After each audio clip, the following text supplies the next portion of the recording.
오늘의 성경 말씀은 창세기 32장 22절에서 31절 말씀입니다.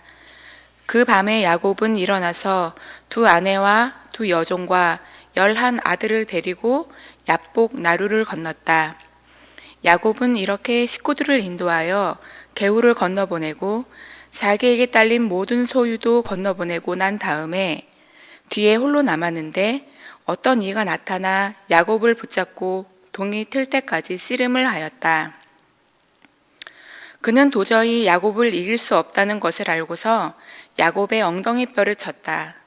야곱은 그와 씨름을 하다가 엉덩이 뼈를 다쳤다. 그가 날이 새려고 하니 놓아달라고 하였지만 야곱은 자기에게 축복해 주지 않으면 보내지 않겠다고 떼를 썼다. 그가 야곱에게 물었다. 너의 이름이 무엇이냐? 야곱이 대답하였다. 야곱입니다. 그 사람이 말하였다.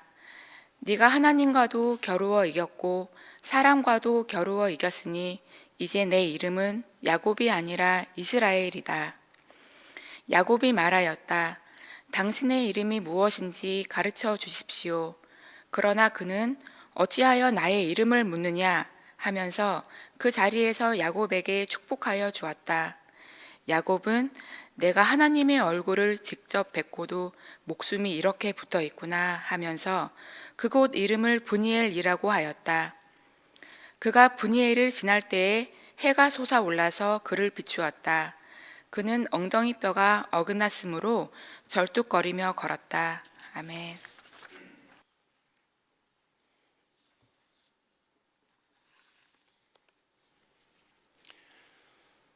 오늘 본문은 신년주일에 이미 여러 번 다뤘던 본문입니다. 그리고 지난주일에도 읽었죠. 지난주일에도 읽었던 본문입니다. 그런데 우리가 성공의 교회 교우들과 함께 예배드리고 또 예식이 위주가 된 그런 예배였기 때문에 제가 이야기할 시간이 짧았습니다. 그리고 나중에 시간을 보니까 많이 하긴 했더라고요. 원래는 20분을 넘기지 말자고 했는데 20분을 넘겼던데 그래도 다 하지 못한 말이 있어서 오늘 그 얘기를 마저 하려고 똑같은 본문을 읽었습니다. 야곱 얘기입니다.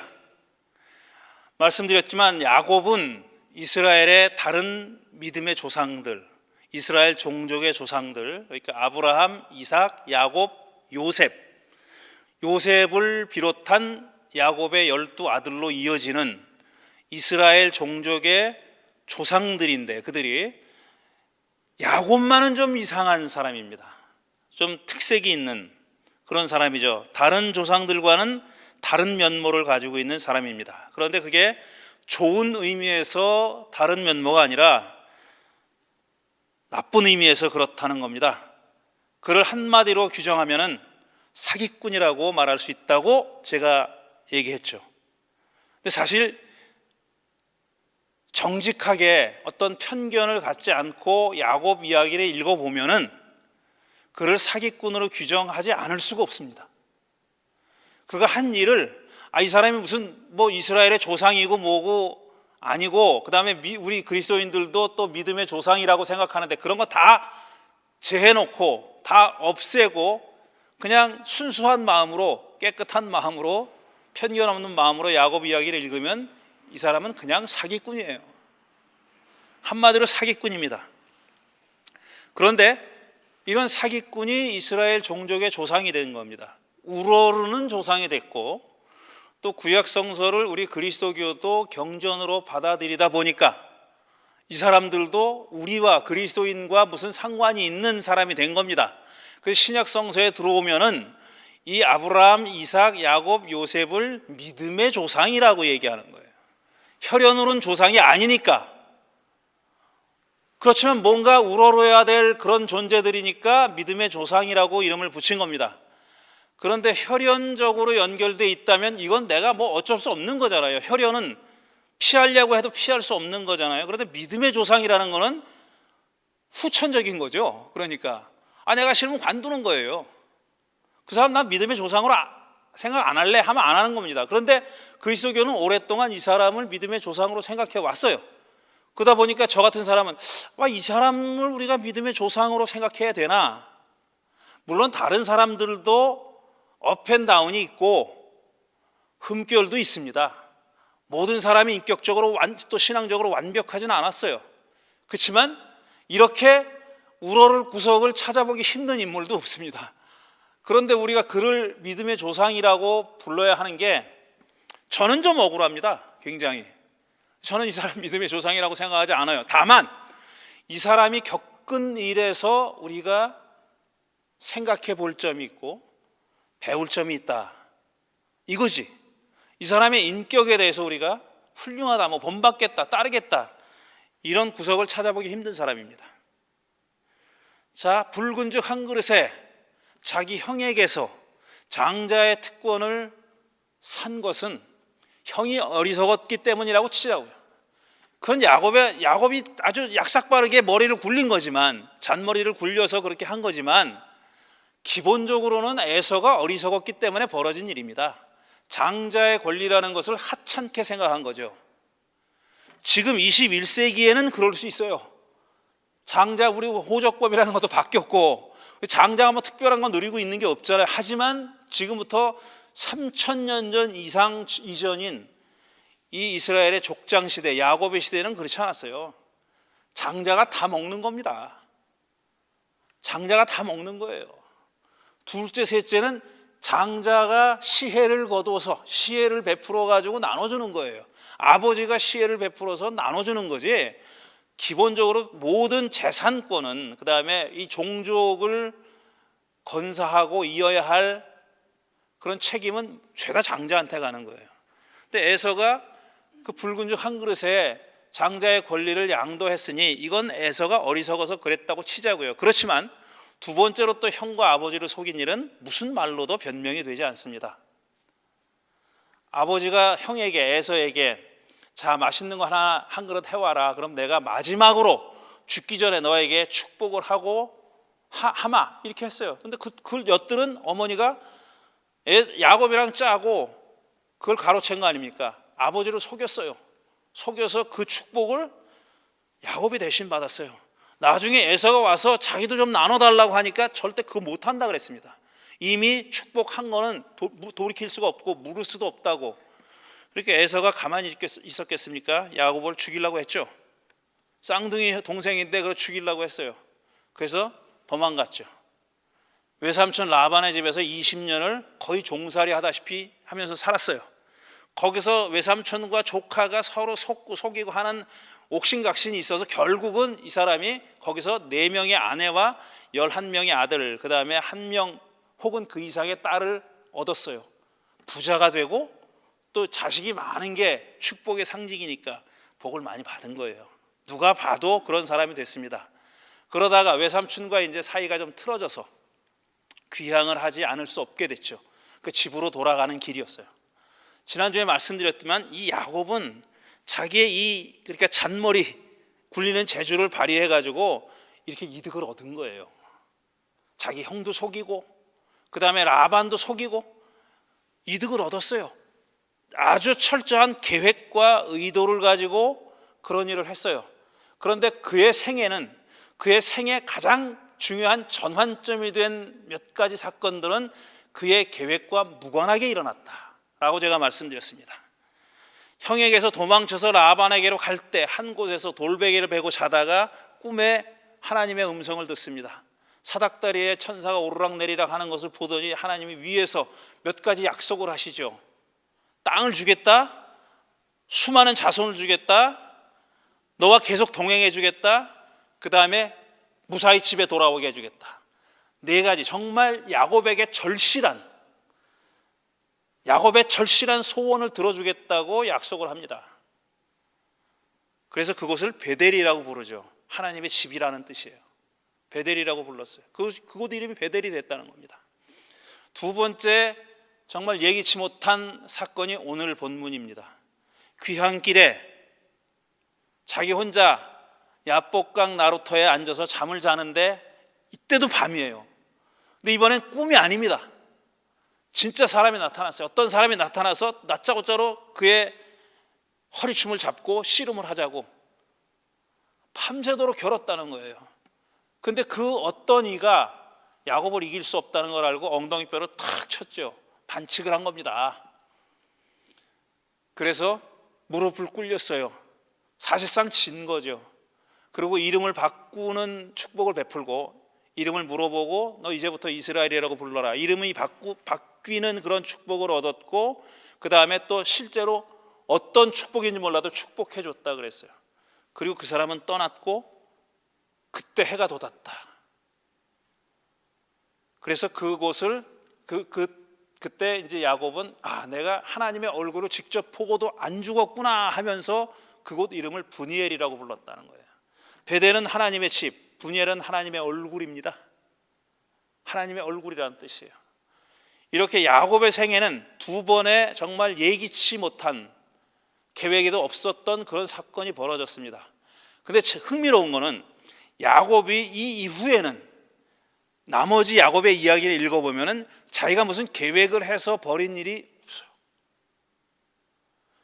남에게 떠밀려 내려갑니다. 계속 자기가 계획을 세워서 뭔가를 주도적으로 하는 일은 없고 그 다음에 떠밀려 내려가요. 주로 자식들에게 떠밀려 내려갑니다.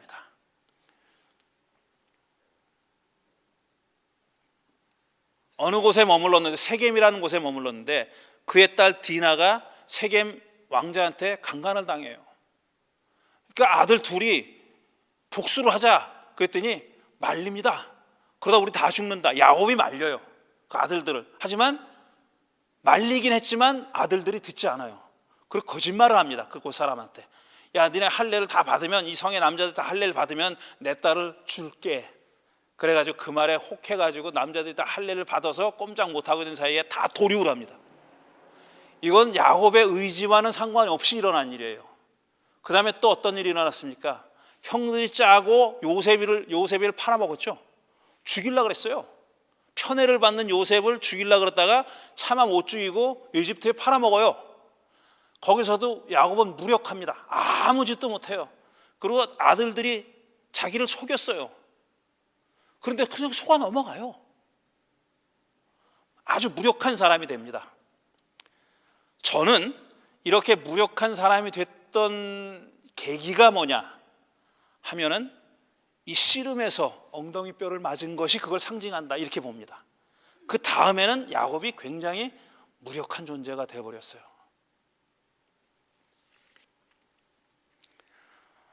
제가 지난주에는 사람이 이렇게 계획을 세워도 그 사람의 일생을 좌우하는 결정적인 사건은 예기치 않게 일어난다 이렇게 말씀드렸어요. 기억하시죠? 한 주 전이니까. 맞아요. 저도 많이 그런 경험을 했고 여러분들도 아마 그런 경험을 하셨을 거예요.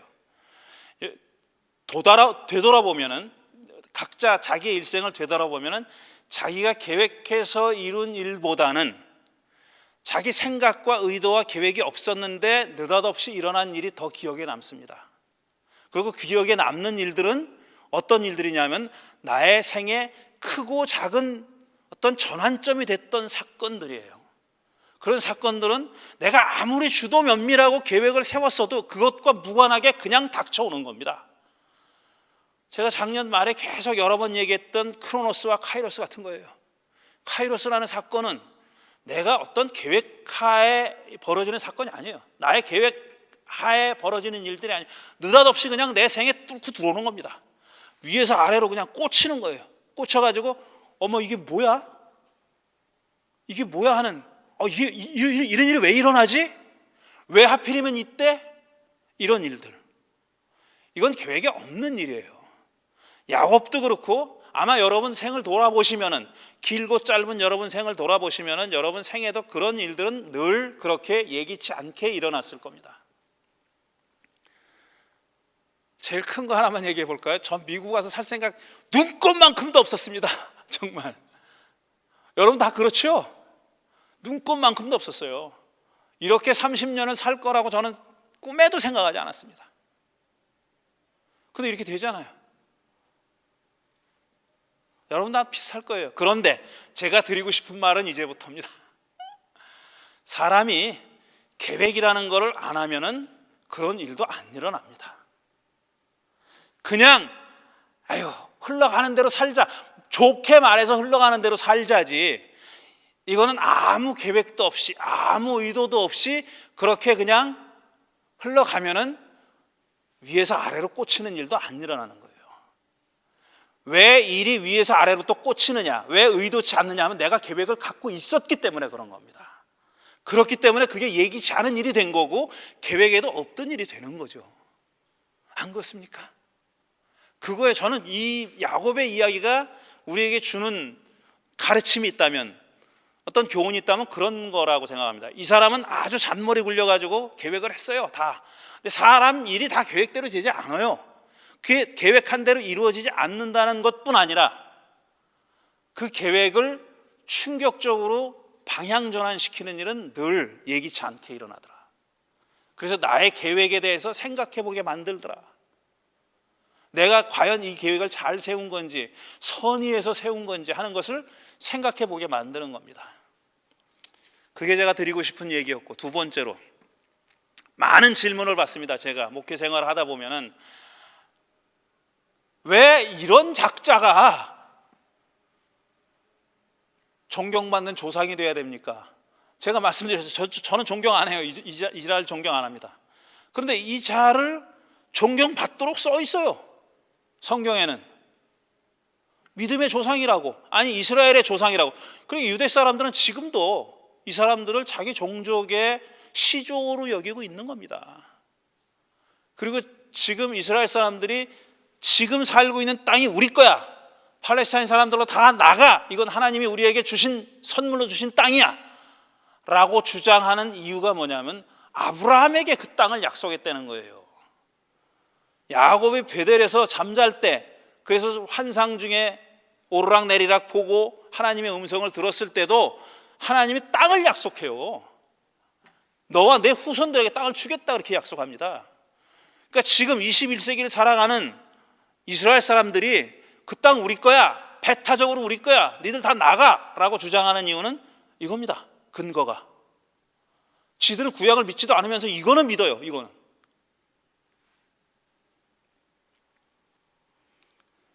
근데 왜 야곱 같은 자들에게, 그리고 지금 이스라엘 사람들 같은 무자비한 사람들에게 그런 땅을 주느냐? 풀기 어려운 숙제죠. 왜 이런 자가 존경을 받아야 되고 왜 이런 종족이 그 땅을 이렇게 차지하고 사는 것을 가만히 내버려 두시는가? 수수께끼죠. 저도 이런 질문을 많이 받았기도 했지만 저 자신이 풀어야 하는 숙제로 그렇게 생각해 오고 그렇게 살고 있습니다.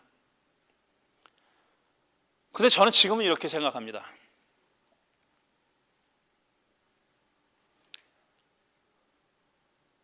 모든 일에는 명함이 있어요. 다 긍정적일 수만도 없고 다 부정적일 수만도 없어요. 아무리 힘들고 고통스러운 일이라 할지라도 그 안에 긍정적인 무언가가 있습니다. 내가 지금 내가 정말 못 살겠다 라고 하는 사람들도 하루하루의 삶을 이끌어 나가는, 영위에 나가는 데는 뭔가가 있기 때문입니다. 힘들고 괴롭지만 그게 전부가 아니기 때문에 약간이라도 희망을 갖는 거예요. 밝은 빛이 그 안에 있기 때문에. 마치 저 반딧불처럼 아주 약하게 비치는 빛이라 할지라도 그런 빛이 있기 때문에 삶을 영위해 나가는 거죠. 어두운 면이 있고 밝은 면이 있습니다. 모든 일에 다 그래요. 그러면은 한 종족의 조상들 가운데는 다 좋은 놈만 있어야 되느냐? 그렇지 않다고 생각해요. 사람의 생이 그렇지 우리 인생이라는 게 그렇지 않다고 생각하는 거예요. 근데 사람들은 어떻게 생각하냐면 자격이라는 걸 생각합니다. 자격. 마땅히 존중을 받으려면 이런 정도의 사람은 돼야지. 우리의 조상이 되려면 이런 정도의 자질은 가지고 있어야지. 게다가 믿음의 조상이 되려면 믿음이라는 면에서도 어떤 정도의 기본적인 미덕을 가져야지라고 하는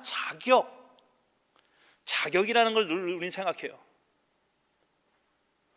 바리새파 사람들이 예수 시대에 생각했던 게 바로 자격입니다. 참된 유대인이 될 수 있는 자격, 하나님 나라 백성이 될 수 있는 자격, 이걸 생각한 거예요. 자격이라는 게 있다고 생각한 겁니다. 있다고. 근데 그 자격이라는 것을 상정하다 보면은 항상 거기 못 미치는 사람이 생기는 겁니다. 그 사람들은 그냥 처음부터 배제되는 거예요. 그 사람들은 그냥 처음부터 울다리 바깥에 있는 거예요. 넌 자격이 없어. 넌 이거 안 하니까. 넌 이거도 못 하니까. 넌 이러이러한 점이 없으니까. 근데 복음서를 보면은 예수님이 하나님 나라 운동을 하셨다고 했잖아요. 제자들과 더불어서 하나님 나라가 다가오고 있다. 가까이 왔다. 지금 그러니까 회개하라. 이게 예수님의 첫 복음의 메시지였잖아요. 근데 예수님은 그 하나님 나라가 어떤 나라인지에 대해서는 비유로만 말씀하셨어요. 근데 그 비유를 다 읽어봐도 어떤 모습인지 그림이 안 그려집니다. 안 그려져요.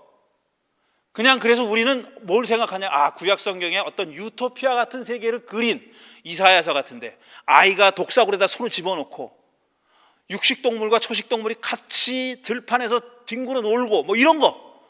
이게 하나님 나라가 그런 것일 것이다라고 그렇게 상징적으로 생각하는 것뿐이죠. 예수님이 하나님 나라를 그래픽하게 그야말로 눈에 딱 그려지게 이렇게 그려진 적은 한 번도 없어요. 예수님이 그 하나님 나라에 대해서 얘기한 것이 가장 저는 유일한 거라고 생각하는데 한 발 빼겠습니다. 가장 중요한 건 뭐냐면 자격 따지지 말라예요. 자격 따지지 말랍니다. 그래서 욕먹은 거고 바리새파 사람들이 그걸 죽이려고 한 거예요. 자기들이 철옹성처럼 여겼던 그 자격, 장벽, 예수님이 그거를 무시한 겁니다. 야, 니들 이 사람 죄인이라고 안 놀아? 난 놀 거야. 얘랑 같이 밥 먹을 거야. 얘 창녀라고 니들 탐욕 채우러 드나들면서도 그 사람 배제했지? 창녀라고. 난 같이 놀 거야. 이거예요. 예수님이 하나님 나라에 대해서 얘기한 가장 중요한 거는 자격이 없다라는 겁니다. 그래서 저는 하나님 나라 들어가도 요즘 이런 사람 말 많이 하잖아요. 너 같은 놈이 가는 천국 나는 안 가. 이런 말 많이 해요. 그리고 아주 못돼 먹은 기독교인들을 두고 하는 말이에요. 말로는 주여 주여 하면서 그야말로 하는 행동 보면 정말 구역질 나오게 행동하는 작자들 보고 그렇게 얘기하죠. 야, 저런 놈이 가는 천국은 나도 안 간다. 자격을 생각하는 겁니다. 자긴 자격이 있다고 생각하는 거예요.